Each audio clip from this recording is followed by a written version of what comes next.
Hello friends, आप लोगों का स्वागत है अपने इस यूट्यूब चैनल रेलवे इनक्लेव में। आज हम लोग एक विशेष टॉपिक पर बात करने वाले हैं कि आपका जो है अगर ज्वाइनिंग लेटर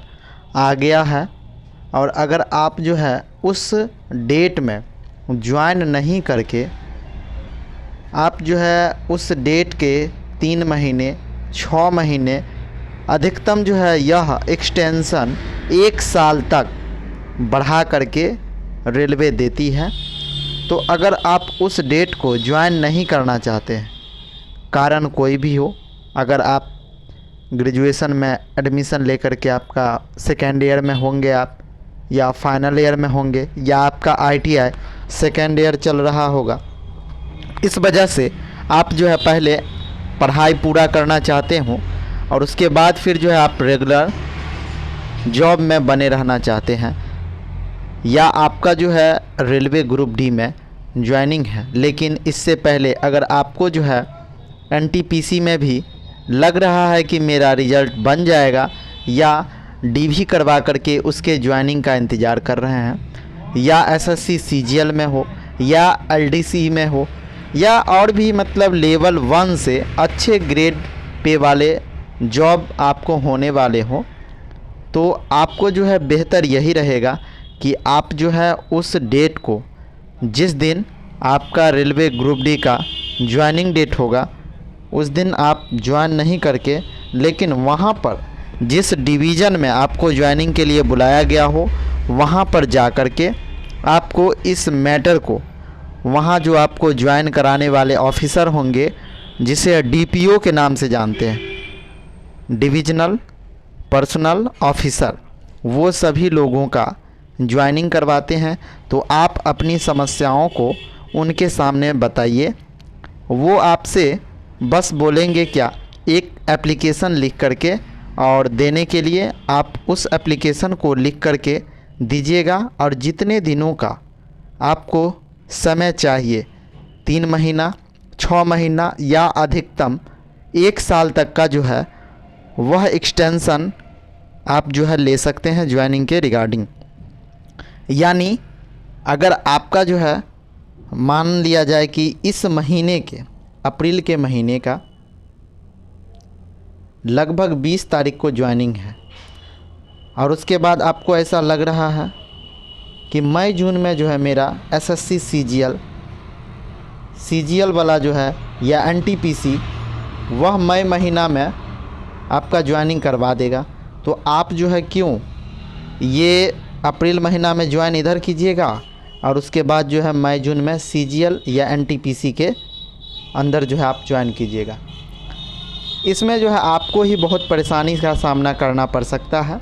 क्योंकि देखिए ज्वाइनिंग प्रोसेस में आपको बहुत सारे प्रक्रियाओं से गुजरना पड़ेगा। उसके बाद फिर अगर आपका जो है यहाँ सीजीएल में या एनटीपीसी में या और भी कहीं जगह जॉब अगर लग जाता है, तो फिर आपको जो है वहाँ पर जा कर के रिपोर्ट करना पड़ेगा, फिर वहाँ पर जो है बहुत सारा आपको प्रोसेस से गुजरना पड़ेगा। तो इससे कहीं बेहतर होगा कि आप जो है अभी तत्काल ज्वाइनिंग ग्रुप डी में ना लेकर के आप जो है 3 महीने 6 महीना या अधिकतम 1 साल तक का भी आप टाइम ले सकते हैं। आप वहाँ पर जा कर के एक एप्लीकेशन डीपीओ के नाम से लिख दीजिए और आपको जो है वह टाइम दे देंगे। अक्सर ऐसा देखा जाता है कि दे ही देते हैं, लेकिन उस स्थिति में आपको 2 तरह के नुकसान होंगे। पहला ये, तो आप अगर ज्वाइन नहीं करेंगे तो आपको किसी भी तरह का पैसा जो होगा पेमेंट वह नहीं मिलेगा, क्योंकि पैसा तब से ही आपको मिलना स्टार्ट होता है जब आप ज्वाइन करते हैं और आपको ट्रेनिंग के लिए भेज दिया जाता है। तो ट्रेनिंग में जब आप जाते हैं तो वहाँ पर आपको पेमेंट जो है वह बनता है, बेसिक पेमेंट प्लस डीए जो होता है वह ट्रेनिंग के समय से ही बनता है। तो आपको ये जो फैसिलिटी है वो पैसा वाला नहीं मिलेगा। उसके बाद दूसरा फैसिलिटी जो आपको नुकसान होने वाला है वह ये है कि आप पहले जा कर के ज्वाइन नहीं करते हैं ग्रुप डी में, मतलब छोटा जो पोस्ट है लेवल 1 का उसमें। उसके बाद जो आप ज्वाइन नहीं करते हैं, कोई दूसरा बंदा जो है वहाँ पर जो है जा कर के ज्वाइन कर लेता है, तो आप 3 महीना या 6 महीना बाद जब भी ज्वाइन कीजिएगा तो उस सेकेंड बंदे से आप जूनियर कहलाइएगा। और आपको जब भी LDCE या GDCE के एग्ज़ाम में बैठने का मौका मिलेगा तो आप से पहले उसको प्रायोरिटी दिया जाएगा। ठीक है, तो ये आपको दो मुख्य नुकसान देखने को मिलेंगे, लेकिन बाद के परेशानी से बेहतर है कि थोड़ा सा नुकसान ही सह लें। ठीक, उसके बाद जो है देखिए, अगर आप ग्रुप डी में अभी 1 साल का 6 महीना का अगर टाइम ले लेते हैं, अगर उस स्थिति में आपको जो है अच्छे लेवल का ऊपर में जॉब हो जाता है, NTPC हो या CGL हो या LDCE हो, तो आप को भी फ़ायदा होगा और वैसे कैंडिडेट को भी फ़ायदा होगा जो ग्रुप डी में 1 नंबर 2 नंबर 3 नंबर से रह गए होंगे, जो वेटिंग में अपना बारी का इंतज़ार कर रहे होंगे। तो आप लोगों को यही आज इस वीडियो में हम बताना चाह रहे हैं कि अगर आपको कुछ बेहतर मिल रहा है, ग्रुप डी से बेहतर आपको कहीं मिल रहा है, तो ग्रुप डी को साफ आप ज्वाइन नहीं करना चाहते हैं तो वो तो आपकी इच्छा है, लेकिन अगर आप इसको भी अपने अंदर में रखना चाहते हैं तो आप जाकर के जिस तारीख को आपका जो है ज्वाइनिंग डेट दिया है, जिस जोन के जिस डिवीज़न में, वहाँ पर जाइए, आप रिपोर्ट कीजिए और आप जो है DPO को एक एप्लीकेशन लिख करके आप बताइए कि मेरे साथ ये समस्या है कि मेरा जो है पढ़ाई फाइनल ईयर में है, हम जो है इतने दिन के बाद फाइनल ईयर कंप्लीट करने के बाद हम ज्वाइनिंग लेंगे, या नहीं तो आप जो है ये बताइए कि मेरा जो है किसी वैकेंसी में मेरा शॉर्ट लिस्ट हुआ हूँ और इससे कहीं बेहतर जॉब है, वो हम उसका जो है वेट कर लेते हैं 3 महीना 6 महीना, उसके बाद हम फिर से आकर के आपको ज्वाइन कर लेंगे। लेकिन एक बात का भी आपका ख्याल रखना है आपको कि वो जो आप टाइम लीजिएगा, एग्जाम्पल फॉर 6 महीना, तो आप 6 महीना के बाद आपको जा कर के ज्वाइन करना है। अगर इधर आपको नहीं होता है तब,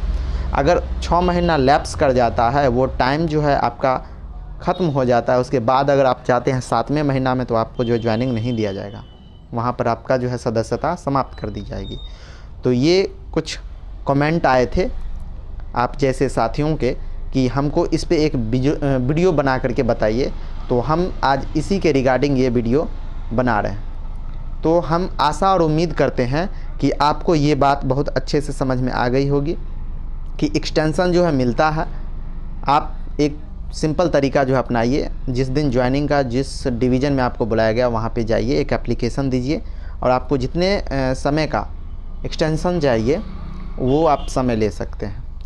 उसके बाद जो है आपको कुछ लॉस भी होगा, वही जो हम बताएं कि पेमेंट आपको नहीं मिलेगा, उसके बाद जो है आपको सीनियरिटी आपका जो है नहीं होगा। तो बेहतर पाने के लिए तो कुछ ना कुछ तो आपको खोना ही है, और आप एक तरह से भलाई भी कीजिएगा कि आप जो है अगर अच्छे जॉब में जाइएगा तो आपके पीछे जो बंदे रह गए हैं 1 नंबर से 2 नंबर से 3 नंबर से वेटिंग में, उनका भी कुछ भला हो जाएगा। ठीक, तो हम आशा और उम्मीद करते हैं कि यह वीडियो आपको बहुत